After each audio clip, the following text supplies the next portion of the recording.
Vacation mode, engage.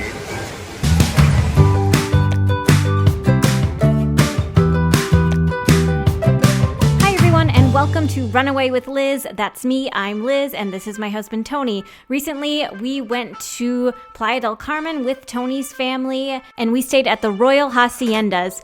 We flew from Minneapolis to Cancun, and then we took a shuttle from the Cancun airport to the Royal Haciendas through the shuttle service Thomas More, which is affiliated with the Royal Resorts. In this video, I want to show you different things that we did at the Royal Resorts while taking you through a little tour of the resorts. So the Royal Haciendas is split into two separate sections referred to as Phase 1 and Phase 2, and they are extremely similar. They're basically twins of each other, and we spent most of our time in Phase 1. So most of what you see in this video is going to be from Phase 1. And we're not going to be able to show you everything that the Royal Haciendas has to offer because we did not experience everything that the resort has to offer, but I hope that you still enjoy this video. And we will start with our room tour.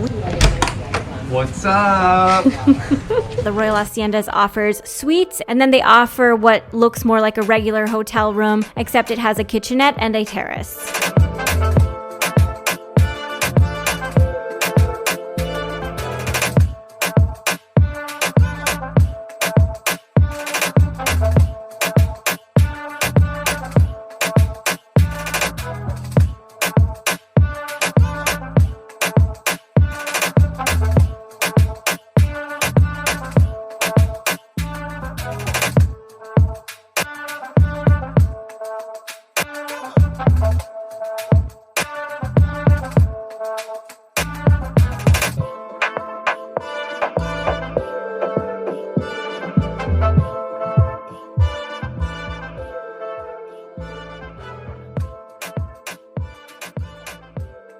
And of course, the best part is that we actually had a beachfront room. Ours was on the ground floor.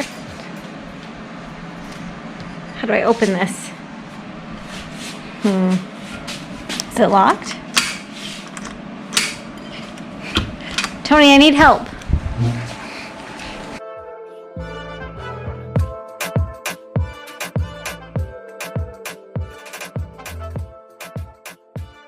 We were literally able to walk out onto our little patio and look out at the beach, and this was a really nice space to have our coffee in the morning. The next thing I want to show you is the gym. They had a lot of different types of exercise equipment. They had free weights, kettlebells, dumbbells.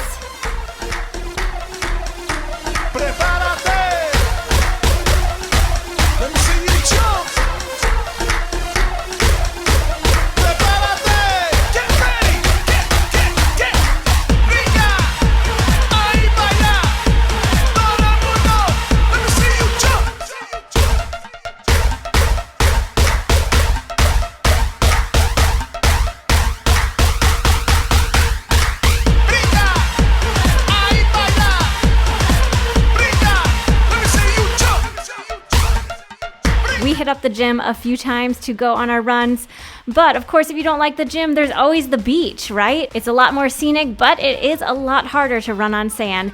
If none of that is your jam, there's tons of activities that the resort offers. They offer yoga, they have bicycles to rent out, kayaks to rent out, there's water aerobics. So you can always check out the activity schedule and see if there's anything for you that day. And just a heads up, if you are hanging out in the front of the pool and you don't really want to partake in any of the activities offered by the resort, I would go ahead and move because one of the resort directors will probably rope you into playing something like Crazy Ball.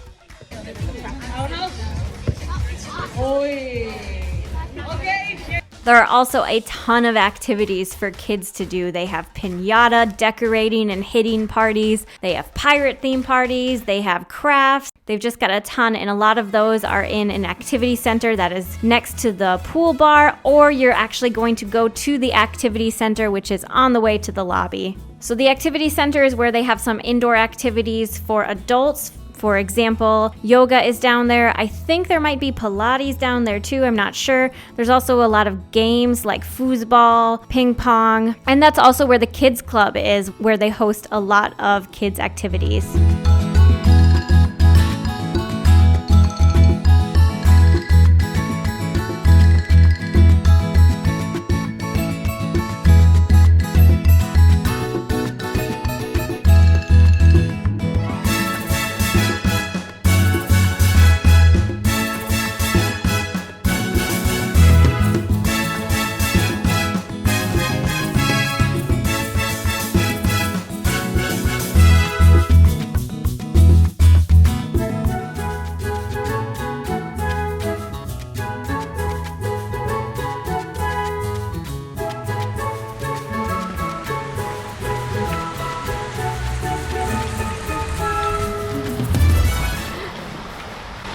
This is the kiddie pool.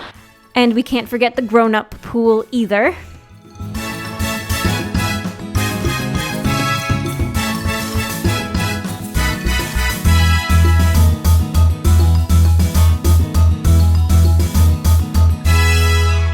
And if the pool isn't your jam, I guess there's the beach. After you leave the beach, you'll see showers where you can rinse all of the sand off of you before going and exploring the rest of the resort. I don't like sand. It gets everywhere. So moving on to the lobby area. Save some for the hibachi.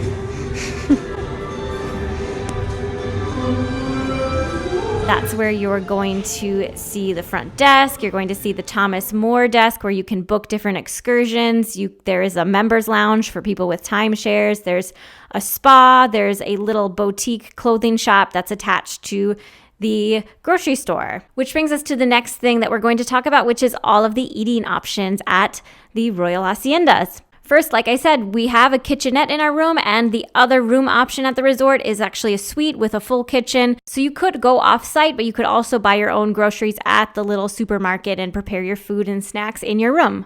We're in the market right now. We're getting some chips and maybe a few other things. Let's find out. Vanilla, balantones, peanut butter Oreos, Caritas. No, why?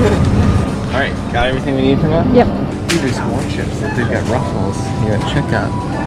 There's also the pool bar if you want to sit outside and eat your lunch. They actually close at 6 p.m. though, so it's really just a lunch and happy hour option.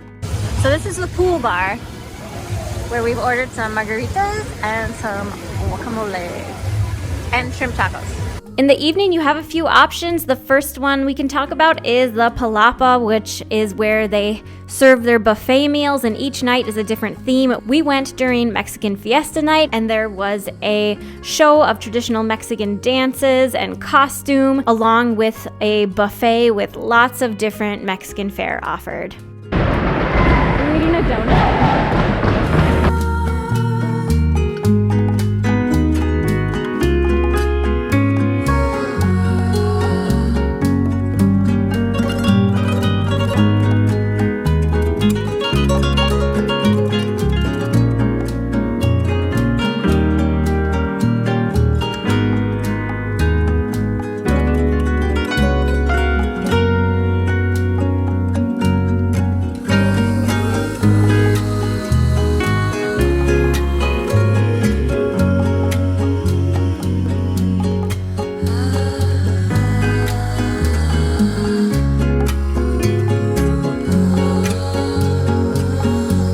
Other options that are closer to the lobby area are the Rotunda Bar. The Rotunda Bar has drinks. They also have a small menu of some bar options like sandwiches, sushi rolls, and they also have crepes there. That seems like I just listed off a lot of different things, but really the menu is pretty limited there. And then around that are a couple other restaurant options. There is Los Morales, which we did not go to. It's a nicer restaurant. The dress code is something like casual elegant, which I don't know what the difference between casual elegant is and semi-formal or cocktail, but it doesn't really matter because we did not eat there. We did eat at the other restaurant, which is called Kinoko, and it is an Asian fusion restaurant, and we actually did the hibachi grill experience.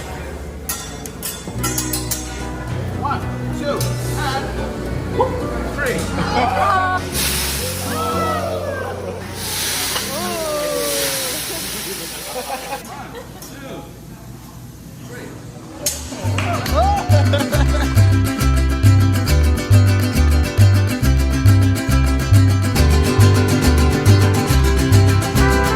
And that does it with our short tour of our stay at the Royal Haciendas. I hope you enjoyed this video, and we'll see you next time. Take care.